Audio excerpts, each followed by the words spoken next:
सण, उत्सव, जयंती या हमखास डीजे मोठमोठ्या बँड वाजवल्या जातात। नुकतीच भीम जयंती देशभरात साजरी झाली। मोठ्या शहरांपासून ते खेडोपाड्यापर्यंत जय भीमचा घोष डीजे आणि मोठ्या बँडच्या आवाजाने देश दणाणून सोडला।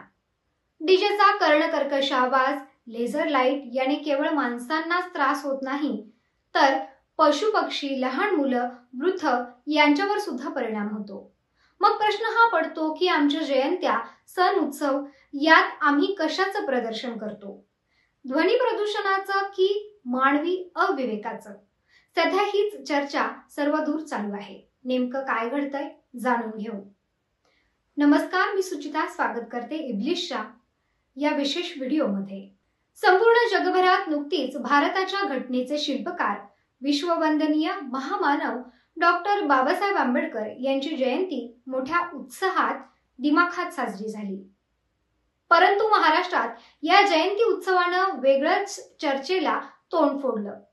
14 एप्रिल रोजी महाराष्ट्रातील प्रत्येक शहरांमध्ये तसेच ग्रामीण भागातही हजारो आंबेडकरी बांधव मिरवणुकांमध्ये सहभागी झाले। रंग, फुले, घोषणांनी वातावरण भारलेलं होतं। पण याच उत्सवाला गालबोट लावणारी एक गोष्ट म्हणजे डीजेचा भीषण आणि कर्णकर्कश आवाज आणि त्यासोबत असणाऱ्या लेझर लाईटचा डोळ्यांना भेदणारा प्रकाश। या डीजेचा आवाज इतक्या मोठ्या प्रमाणात होता की लहान मुलांना कान झाकून घ्यावे लागले, वृद्धांना त्रास झाला आणि पशु पक्ष्यांनाही याचा फटका बसला। यावर विविध विचारवंत, सामाजिक कार्यकर्ते, निसर्गप्रेमींनी प्रतिक्रिया दिल्या असून त्या अतिशय हृदय पिळवटून टाकणाऱ्या आहेत, विचार करायला लावणाऱ्या आहेत। धम्मसंगिनी रमा गोरख यांनी आपल्या पोस्टमध्ये म्हणतात, मिरवणुका काढणारे लीडर असतील तर डीजेचा आवाज कमी करायला फार अडचण येणार नाही, पण भाई लोक असतील तर जरा कष्ट पडतील। ते कष्ट घ्यायची आपली तयारी करावी लागेल। का म्हणून तुम्ही लेकरांचे कान, मेंदू, हृदय खराब करता? जर डीजेने कान, मेंदू, हृदय निकामी होणार असेल तर डीजे का टाळला जात नाही? किमान आवाज तरी सहन होईल असा करा। का शत्रूसारखे वागता? हे भाई लोकांना घरी जाऊन विचारावे लागेल। न ऐकतील तर कोर्टात जाऊ। नांदेडचे सामाजिक कार्यकर्ते राहुल प्रधान म्हणतात, आपण दिशा देणारा समाज आहोत, मग ही स्पर्धा कशासाठी? ही आपली परंपरा नाही। डीजेवर आरडाओरड करून आपण आपल्या विचारांची मूळच कमजोर करत आहोत। पूर्वी बैलगाड्यांमध्ये घोषणाबाजी करत मिरवणुका निघायच्या।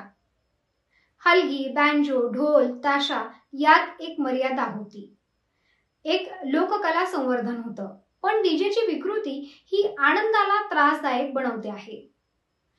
डॉक्टर बाबासाहेबांनी समाजाला विचार दिले, शिक्षण, स्वाभिमान, शिस्त, पण आज काही जयंती मिरवणुकीत बेशिस्त तरुण, शिवीगाळ करणारे संच, महिला आणि मुलांसाठी असह्य परिस्थिती।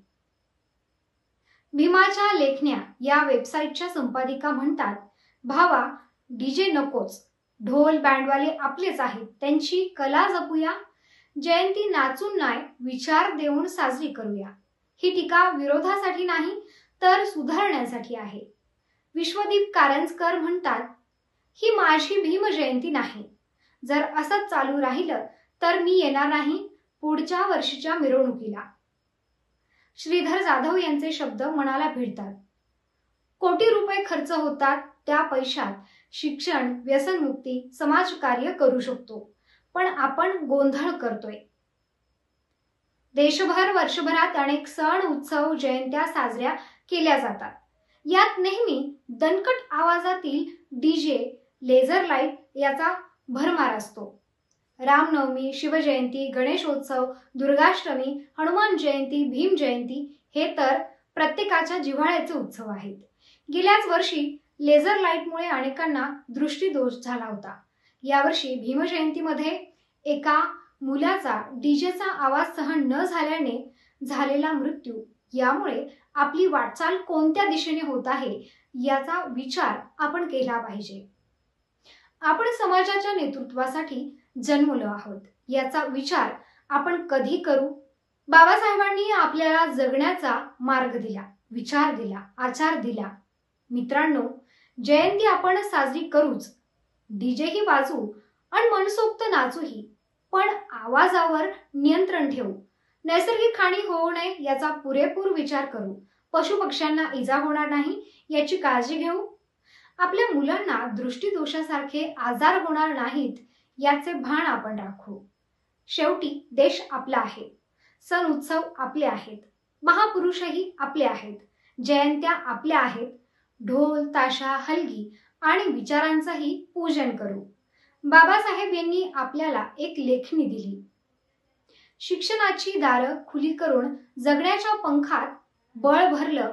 आता आपली जबाबदारी आहे आपण त्यांचे विचार किती जपतो याची. चला तर मग साजरी करू पर्यावरणपूरक जयंती.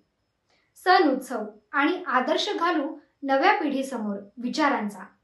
तुर्तास इथेच थांबून आपली रजा घेते. धन्यवाद.